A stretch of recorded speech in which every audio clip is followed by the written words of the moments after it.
ওই যে না সামনে না ও পাশে দাঁড়ান। গতকাল 2টা থেকে 3টার মধ্যে সুনুয়াতে একটি বাচ্চা অপহরণ হয়। সেই সংবাদ আমাদের কানে আসার সাথে সাথেই আমরা আমাদের মাননীয় পুলিশ সুপার জনাব সাইফুল ইসলাম শান্ত বিপিএম বার মহোদয়ের নির্দেশ মোতাবেক আমরা কাজে নেমে পড়ি এবং আমরা সেই দীর্ঘ নির্ঘুম রাত কাটানোর পরে আমরা সেই ভিকটিমকে উদ্ধার করতে সক্ষম হই এবং সেই সাথে আমাদের আসামিও গ্রেপ্তার আছে। সেই বিষয়টা আপনাদেরকে অবগত করার জন্যই আজকের এই সংবাদ সম্মেলন এবং আজকের এই আমাদের যে এই দুর্দান্ত অভিযান সেই বিষয়ে আমাদের মাননীয় সহকারী পুলিশ সুপার জনাব সোহানুর রহমান সোহাগ স্যার আপনাদেরকে বিস্তারিত বর্ণনা করবেন। স্যারকে বিস্তারিত বলার জন্য বিনীতভাবে অনুরোধ জানাচ্ছি। উপস্থিত সাংবাদিক ভাইদের ধন্যবাদ দিয়ে শুরু করছি।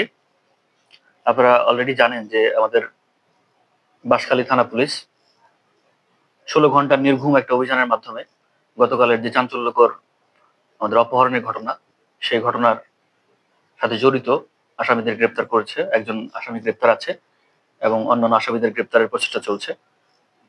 তো গত 13 অক্টোবর দুপুর 2টা থেকে 3টার সময়ের মধ্যেই আমাদের মঞ্জুর আলম, যিনি আমাদের ভিকটিমের বাবা, তার সন্তানকে নিয়ে বাড়ির সামনে বসেছিলেন।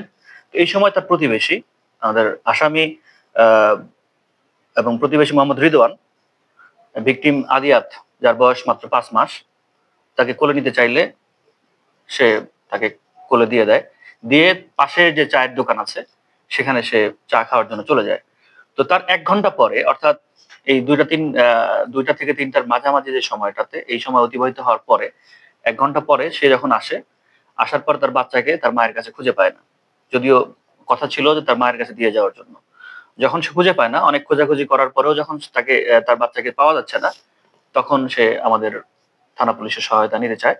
তো যখন আসে তখন সে এই রেদওয়ান সহ অজ্ঞাতনামা কয়েকজনের বিরুদ্ধে একটা অপহরণ মামলা দায়ের করে, এজাহার দেয়। তো তার প্রেক্ষিতেই মামলা রুজু হওয়ার পরপরই আমাদের চট্টগ্রাম জেলার সুযোগ্য পুলিশ সুপার যারা মোহাম্মদ সাইফুল ইসলাম শান্ত বিপিএম বার স্যারের নির্দেশনায় আমাদের বাঁশখালী থানার অফিসার ইনচার্জ এবং আমাদের একটা চৌকস টিম সারা রাত ধরে, আপনারা জানেন যে প্রায় সারা রাত ধরে আমাদের একটা বিশেষ একটা অভিযান চলতেছিল বিভিন্ন তথ্য প্রযুক্তির সহায়তায়।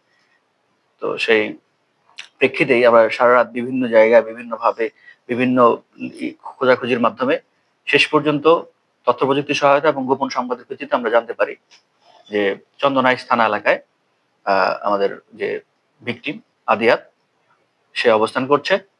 তো তখন আমরা আমাদের যে চন্দনাইশ থানা পুলিশ আছে তাদের সহায়তায় আমাদের যে টিমটা ছিল বাঁশখালী থানার টিমটা, তাদেরকে নিয়ে আমরা সেখান থেকে সেই বাচ্চাটাকে উদ্ধার করি। 5 মাস বয়সী আমাদের মোহাম্মদ আদিয়াতকে আমরা উদ্ধার করি। তো সেই উদ্ধারের যে বিষয়টা, সে উদ্ধার করা হয় হচ্ছে চন্দনাইশ উপজেলার কাঞ্চনাবাদ ইউনিয়নের কাঞ্চনাবাদ ইউনিয়ন থেকে। তো সেখানকার বাসিন্দা রুবাইদা সুলতানা আঞ্জু, যার কাছেই মূলত বাচ্চাটা ছিল, তার কাছ থেকে আমরা অক্ষত অবস্থায় মামলা রুজু হওয়ার মাত্র 16 ঘন্টার মধ্যেই আমরা উদ্ধার করতে সক্ষম হই। আমাদের সবচেয়ে বড় টেনশন যেটা ছিল যে আদিয়াতের বয়স মাত্র 5 মাস, তো তাকে অক্ষত অবস্থায় সুস্থ অবস্থায় উদ্ধার করাটাই আমাদের জন্য সবচেয়ে বড় চ্যালেঞ্জ ছিল।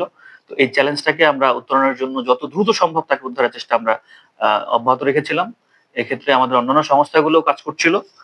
তো আমরা পরবর্তীতে যখন আসামি রুবাইদা সুলতানা আঞ্জুকে জিজ্ঞাসাবাদ করি, তখন সেটা যে জানায় যে তার নিকট আত্মীয় আলমগীর, আমরা যদিও পরবর্তীতে আমরা তাকে পেয়েছি মোহাম্মদ আমিনুল ইসলাম হিসেবে, যার বাড়ি পটিয়া, তার নিকট আত্মীয়। তো তার মাধ্যমে এই বাচ্চার খোঁজখবর সে পায় এবং এই মোহাম্মদ আমিনুল এবং রিদওয়ান তার কাছ থেকেই গতকাল অর্থাৎ 13 অক্টোবর সন্ধ্যা 7:30টার দিকে সে 1,20,000 টাকার বিনিময়ে এই বাচ্চাটিকে ক্রয় করে। এরপর এই উক্ত ঘটনায় আমরা এই রুবাইদা সুলতানা আঞ্জুকে গ্রেপ্তার করা হয় এবং অন্যান্য যে আসামিগুলো আছে এর সাথে জড়িত যারা আছেন তাদেরকে আমরা গ্রেপ্তারের চেষ্টা অব্যাহত রেখেছি।